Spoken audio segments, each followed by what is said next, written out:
I want to ask you, when did you begin to like intentionally practice self-love? But also, actually, first, what is self-love, anyways? What is self-love? You know, I was thinking about this. You were gonna ask me, and I can't define it in one word because I think. Okay, you okay? You sleepy? The way we tried to do this when we did an episode in Vietnam it was 3 of us about this topic too, and first we defined or I tried to define what is love and then what is self, and then maybe it would make sense. It would come together maybe after that. So what kind of love are we talking about? So for me, it was always about I didn't even know, to be honest. I didn't even know half the time like what self-love was or how to just, I think if I had to choose one word, I would use acceptance. Yeah, sure. I think it's accepting yourself, not because others want to hear that, or not because you want to prove yourself to other people, or not because how others view you, not from the realm of others.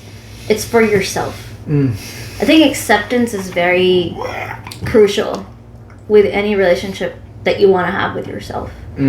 In any aspect of life, as in professional, personal, interracial, intra relationship, relationship with your pets, relationship with your family, your friends, your community members, your peers, your colleagues, people around you, your boss, your subordinates, anyone pretty much in your life that takes space, or that you either invest in them or they invest in you somehow, whether it's for an hour or for 16 hours. But I think what it boils down to is really acceptance. And I think it's a very long journey. And it's different for everyone. I can sit here and tell you all about my journey, and you can sit here and tell me all about your journey. But for a third person, it'll be completely different. It's each at their own time. True. I feel like people who rush, and that's one thing that my personality just does not, like, I've never been that way. I don't believe in hastiness. A lot of people think that it's easy to just, okay, but just like get it over with, you know? And I'm just like, but what's the rush? Why does everything, like, already as is, I feel like we as species have just, we're always running. We're doing this, we're doing that, we're, you know, when we're born, then we're like, okay, now you gotta learn how to crawl, then you gotta learn how to walk, then you gotta learn how to run, then you gotta go to school, then you gotta go to college, then you gotta, you know, then you gotta get your master's, then you gotta travel the world, then you gotta have kids, then you gotta have, you know, a family, then you gotta find this and that. It's like life is never ending. I read a post somewhere, I don't know, I think it went viral back when we used to have flip phones, I remember. And it was something along the lines of, you know, Oprah didn't start a TV show until she was like way past her prime age or whatever. She was like 45 or something. And correct me if I'm wrong. But and then like Trump didn't have a business until he was like 50 plus. And then like the KFC so guy, many Carl. There's so many examples. And then I remember when I used to say this to my parents, I used to be like, well, Mark Zuckerberg, you know, this and that, and like Jeff Bezos, this and that, and they always used to throw me this thing where they're like, oh, they're just an anomaly, you know, you can't expect to be 1 out of 9. And I'm like, but why not? Why does the anomaly always have to be like the example? Like, you can still be yourself and be a good example for your community members. It's just about being a good human. Yeah. And acceptance. Acceptance is within yourself. When did you realize that you had to start accepting yourself? Like, did something trigger that? There was a lot of non-acceptance around me that literally forced me From others or like from yourself? Or both? Mostly from others. When I say others, I mean externally out of my body. He just left. That's okay, right? Yeah. She'll come back. Okay. Yeah. But yeah, mostly from other people. And of course, because growing up, like, when you're a kid, I don't know. I'm sure you've read this in psychology. I remember reading in psychology too. Like, kids are literally sponges when they're growing up, and whatever is fed around them, that is what they're gonna absorb. Yeah. You may not know, but one of your students knows what you said at 8 a.m. first day of Monday morning, but you may forget that, but they'll remember that for the rest of their life. True. That Mr. Nix told us this such and such. And I remember, and that changed my life. That's the way I'm speaking about my teachers now. That's something they did or the other. So never underestimate, as an adult or as a youngling or as a teenager or anything, as any human being in any level or any degree of life, that you don't have an influence on others. It's funny I say influence, and then this is all about like kind of, we're living in a world of social media where that word has a very particular and different definition. True. But for me, it's like, no, you can definitely be an impact. And you don't get to choose how you impact others. Oh, true. Therefore, you try every which way to go around it, and you just be yourself. Because you don't know how to be anything else until you have trial and error. So that happened with most of my life too. Is I went to college, then I took a break. I kept trying to find work. I couldn't find it. Even if I did find it, it wasn't consistent. What I was looking for, what really I was passionate about, I was not able to attain that for myself. And I didn't want to be subpar in what I do. I mean, it could be the perfectionist in me, but even just putting that aside, you don't want to settle for less than what you want. Yeah, that's fair. Yeah. That's fair. And a lot of people label that as, oh, you're too picky, or you have way too much expectations from the world, or from others. Your bar is set too high. Yeah. Like, I mean, people say that about choosing a spouse right now. My parents are saying that for... Yo. Is this hitting home? They gotta chill.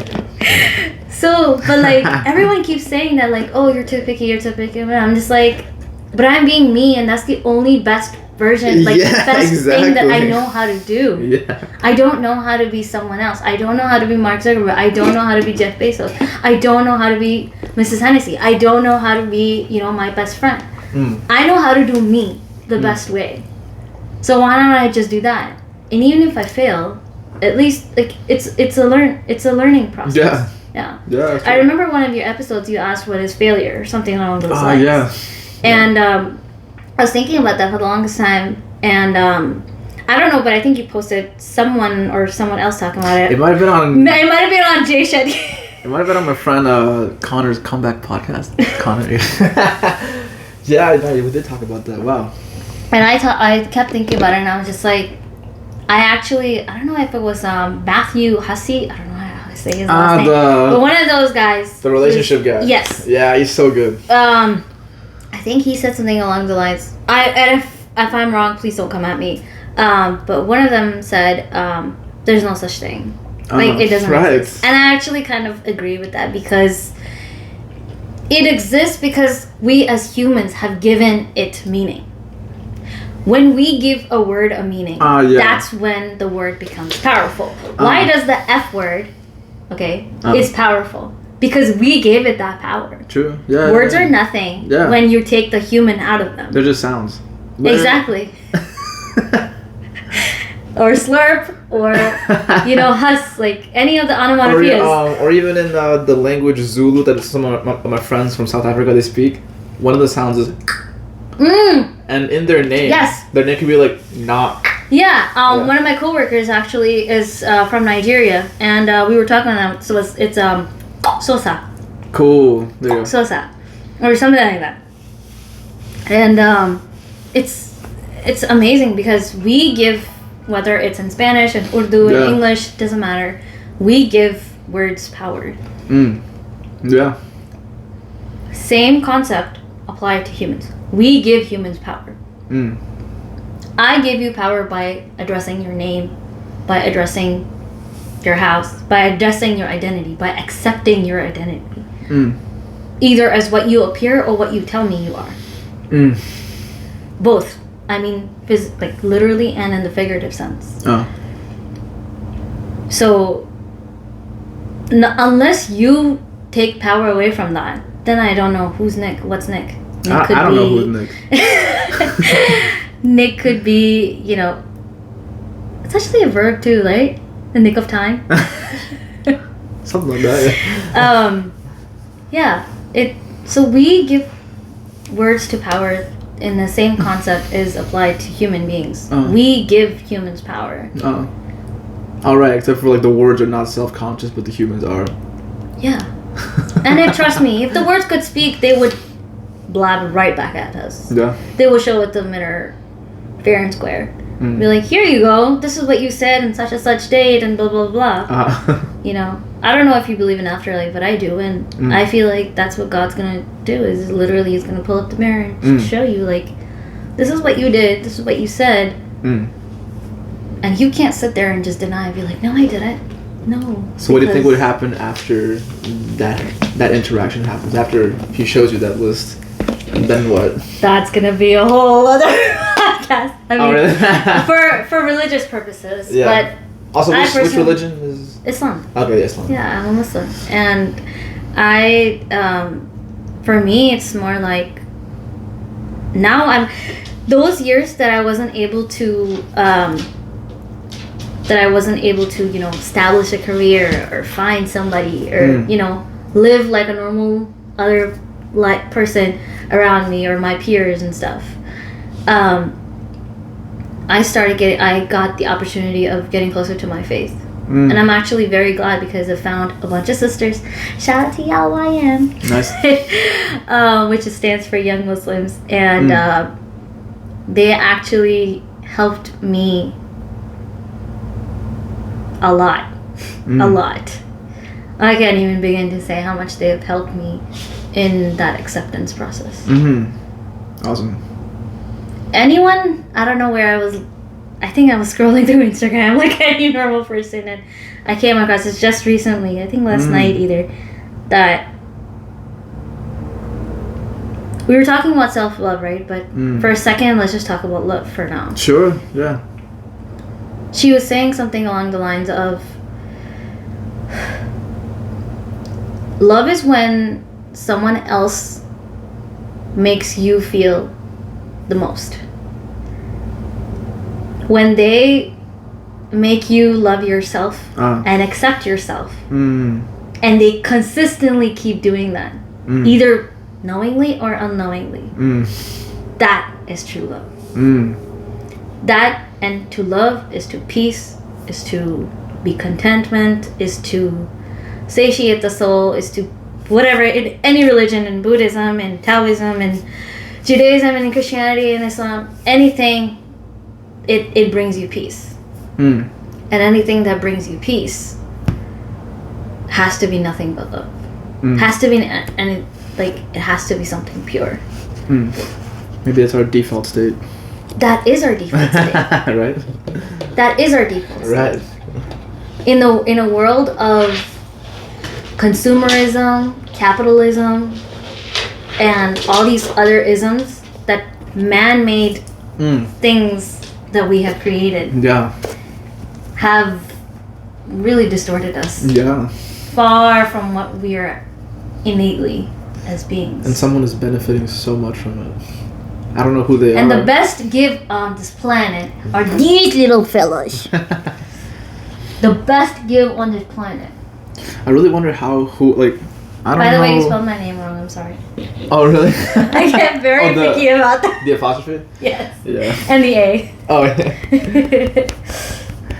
yeah. I don't know who's working behind the scenes, pulling all of these strings, but I wonder how they feel in their life. I really wonder, the people who are pushing this this way of life, that narrative.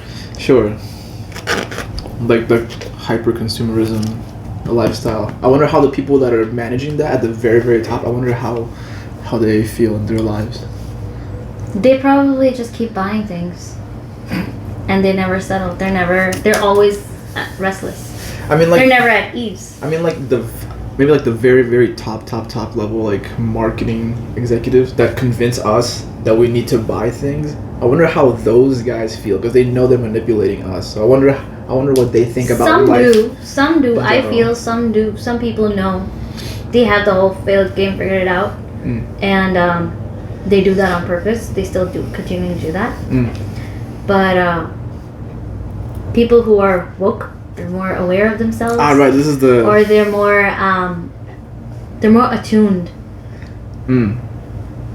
I mean, I don't know. I mean, I know you're a big listener of Jay Shetty, and sure. And I am too. And there's just a lot of things that overlap in any religion, in any form of doctrine or whatever you go. There's a reason why it's all the same. It's all pointing towards the same direction, and that entire, I can sum it up in one word: is peace. Okay, sure.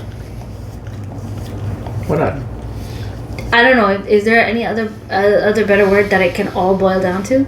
That you're telling me that any particular religion is not towards peace and acceptance. Yeah. Yeah, and that maybe it's possible that even just like being judgmental in itself, it might be like an illusion. It might not even be real. This world is an illusion. Right, it does feel like that. Not in the Matrix literal sense. In a figurative sense, it actually is. I think both. It's a clear-cut distraction. It's a distraction from your eternal life, from what your soul needs. It's a distraction from what your goals should be, what you can attain, what you need to work towards. It actually is. I also learned that the hard way. You were distracted from your goal at some point? I was told a lot of things. That life is this, life is that. School, marriage, this, that, work, job. This is the illusion. Have you seen that movie, The Groundhog Day?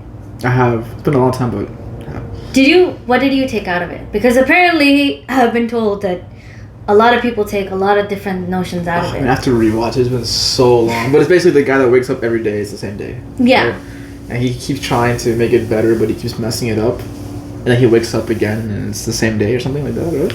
So, yes. But I wanted you to explain that in your own words, because the way you explain it tells a lot about what you perceive the world to be. Yeah, I mean, I can't really comment too much on the movie specifically because... So that's what I'm saying. There's no right and wrong answer. You thought you were giving me the right answer, or you were trying to get there. But there is no right and right answer. It's how you perceive it. Some people perceive... I think there was a couple of articles about it too. Some people perceived it as he sold his soul to the devil, and that's when he said yes to the insurance guy. And that was the devil, basically trying to get you to sign his soul. Because the insurance guy, he's like, I'll give you auto insurance, this insurance, that insurance, life insurance. The life insurance guy, basically. Well, I forgot that. Yeah, I think he was played by one of those tall guys. He was a really good actor. Great actor.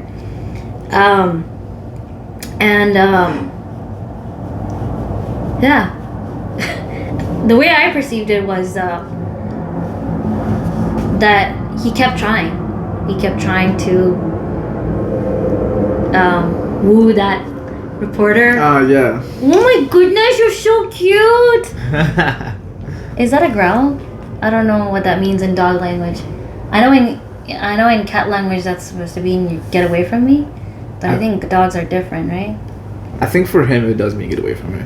Okay. Yeah, I think he's fine with petting, but maybe hugging he's still... Okay. Luca, are you Does he have something in his ear, or...? Yeah, just a bunch of fur. No. Does he have like a plug in his ear? What? Let me see. Or like a grape in his ear. See that? What the hell is that? I just noticed that. I'm gonna tell my mom. That doesn't look normal. Ooh, yeah, what the hell? I'm gonna tell my mom today. I don't know what that is. Yeah. I thought he was wearing like a hearing aid or something. Luca. We'll figure it out. That's so weird. I hope you're okay. Yeah. But yeah, that's pretty much. It's a perception thing. How you perceive is how you. It's like, what is reality? Whatever you think it is. Yeah. So if you think everyone's out to get me, then everyone's out to get you. Yeah, it does feel like if that. you think everyone is my friend, actually no. I'll track back on that a little bit. There are some things, because I used to be like that. The senior year me that you last met, I used to think that way. That everybody's your friend? That whenever someone meets you with a smile and a greeting and is nice towards you, that they're your well-wishers. That they want what's best for you. Of course, life had a way of teaching me that that's not true. And I know a lot of people tried to tell me that in the past, where they're like, well, not everyone who appears to be your friend is your friend. But I learned it the hard way, and I was like, it's okay. Yeah. Because they showed me who they are, and I showed them who I am. So they can backstab me all they want. They can go spreading rumors about me. They can, spread lies about me. They can say whatever they want about me. That's not going to change who I am. True. Because I know who I am. Yeah, exactly. But that journey from 2009 to 2023 was a very long one. It took me forever to find myself and to get to this place of peace, and it's still a work in progress. Of course, no one is perfect. I'm very much human. I have a question right now that's like, what if you have like a good, let's say a close friend or even like a relative that it's obvious that they are in need of more self-love or self-acceptance. Like, how do you help them be aware of that without like offending them, without like... You don't, Nick. You can't. You can't force someone to love themselves. You also can't make people do anything. Right. I had somebody in my life that I let very close to me, and the first thing this is a sign of a very toxic person, by the way. Any toxic person, any relationship, or even just a stranger too. The moment they say, you made me do this, you made me get angry. Yeah. I didn't make you do anything. You chose that for your anger. That's true. You chose to show that emotion. You chose to react upon it. Your reaction is not the direct correlation to my action. That's your reaction. That's true. That's your ball game. Yeah. How you shoot the shot is not my problem. Yeah. That's true. So it took me a very long time to get that. But the first thing, like, I had it clear. I was like, no, I didn't make you do anything. You did everything by yourself. Nobody can make you do something. Nobody can. Yes, you can guide people. You can help them. And the best way to do that is to be that light yourself. True. Show the example. I don't know who said this, but someone out there, and you can correct me on this later on, but someone said that if you don't love yourself, you can't teach others how to love. That makes sense. So if you can't accept yourself, you can't teach someone else acceptance. If you're not evolved yourself, you can't teach others. That totally makes sense. And alongside with that being said, still we're all humans. We all make flaws and we all make mistakes, and we're imperfect beings. And alongside, you can say, yes, I know that I can't force you to do anything, whoever that is, that person that you want to convince so badly. But what you can do is, you know what? This is where the mental health comes in. You tell them, how can I be there for you? What's your love language? How do you feel appreciated? True. This is one of the mistakes I kept making in my life. Is I started loving people the way I like to be loved. Yeah. And for the longest time, it was the other way around. I think Jay Shetty talked about this too. Probably. Where he was like, you need to learn other people's love language to know that the way they like to be loved, rather than the way you like to be loved. So if they like distance, you need to follow that route. If they like meeting up once in a week, you try to coordinate with that. The moment you start, again, the whole boundaries come into place, the whole, respecting their,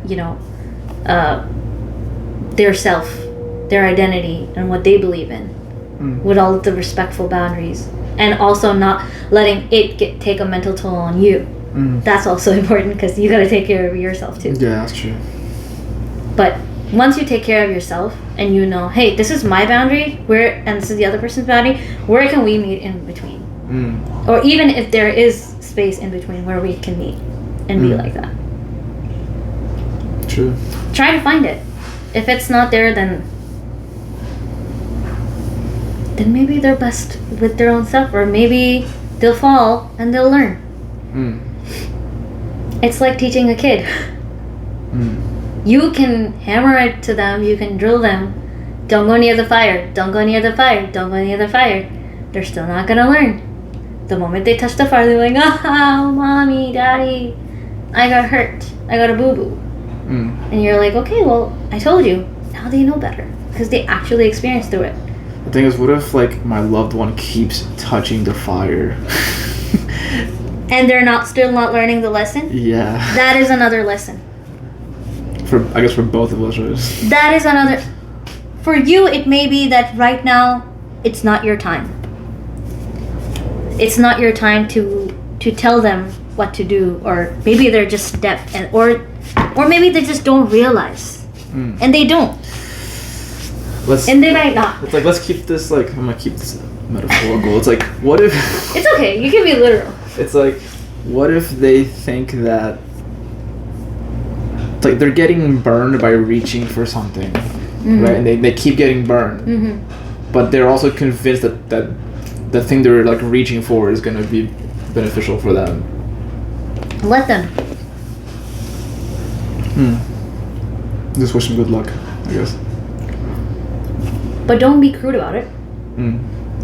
You are coming from a place of, again, peace, love, harmony, ease, all of that, right? Acceptance.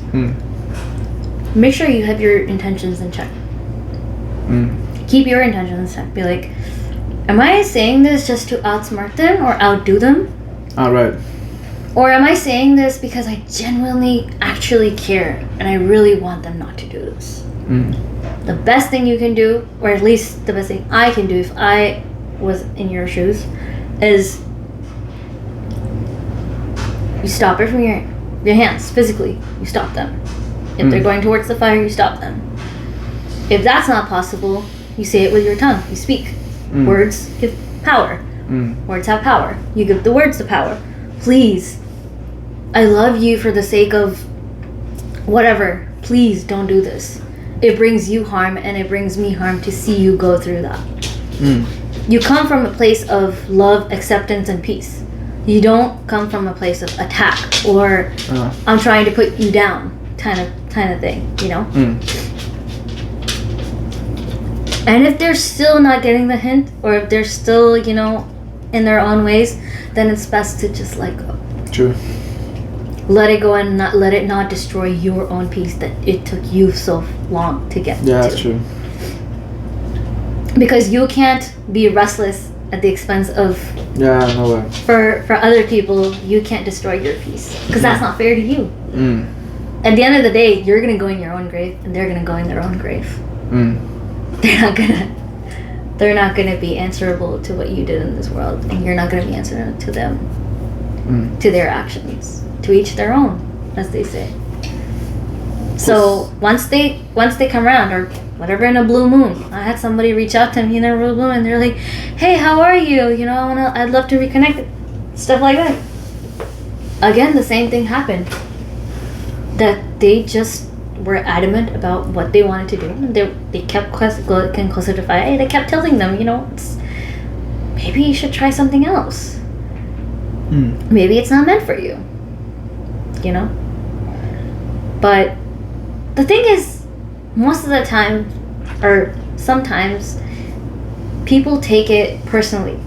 And what we're trying to do is we're trying to tell them that, hey, I'm not telling you as a person are bad. I'm trying to tell you that the decision you're making is not going to be in your favor because I have lived that decision, or I have experienced, or I know of, or have researched, or I hold some sort of knowledge or comprehension that that's not good for you. I'm sorry, Nick. Still just gotta let them do it. Let them fall. Let them have that burn. Be there for them at that time. When your child or a baby is putting their hand on the fire, be there for them. Be right beside them and be like, I'm sorry, honey, that's really hot. Are you sure you want to touch it? Yes, I want to touch it. I want to see what it's all about. Because I'm a baby. I'm exploring the world. I love touching and picking things in my mouth and everything. If my nephew were to do that, of course, as an aunt, I would be devastated. I'd be like, oh my god, he burned his hand. That doesn't mean that, of course, I'm going to go let him burn his hand. No. I'll do whatever I can. I'll pull a belt. I'll pull him back. I'll put my hand up front or something. But if it still happens somehow, that doesn't make me a bad adult that was around. That doesn't make you a bad friend or a bad relative or whoever that is, the connection you have with that person. It doesn't make you a bad person. You have to stop letting yourself down and be like, okay, well, maybe I'm being too overwhelming. You're not. You're doing it because you have your intentions in check. You know that you're coming from a place of love, harmony, peace, acceptance. If your approach to that person is from love, harmony, peace, acceptance, then why are you worried about what they think or what they react to or if they listen to you or not? Because your message this day, 2 days from now, 5 years from now, 50,000 years from now will be the same as it was now, because you will still remain from a place of peace, gratitude, harmony, and contentment. You're still coming from a pure place. So it shouldn't matter how the other person reacts, because how they react, that's their ball game. You played your ball.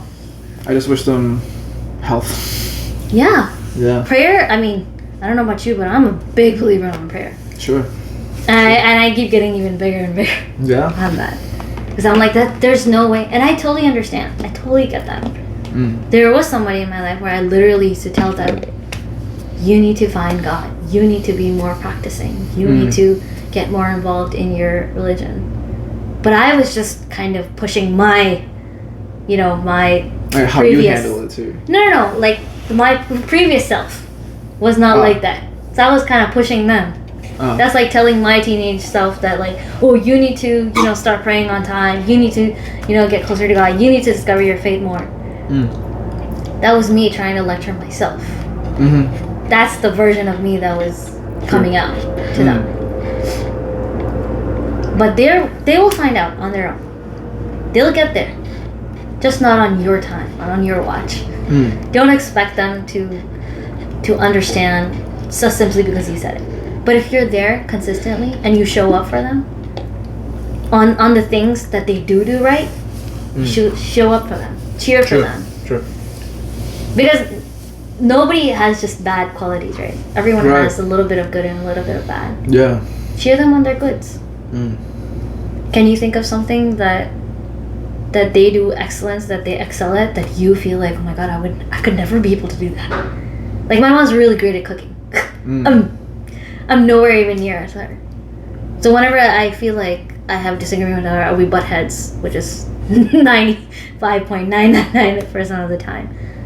But every time I think about her food, I'm just like, no, there's literally no person on this, there's no human on this earth who makes better food than her. What's one good quality that you can recall about them? I think just how good this person is at socializing. I think my friend is really good at meeting new people and just talking, having conversations. Yeah, and that's something you want to learn. Yeah. Or that's something that you wish to be, or you want to adapt to that personality of them, or that side of their personality. So maybe focus on that. Make them feel special. Make them feel important. True. There is a positive technique. This is not manipulation.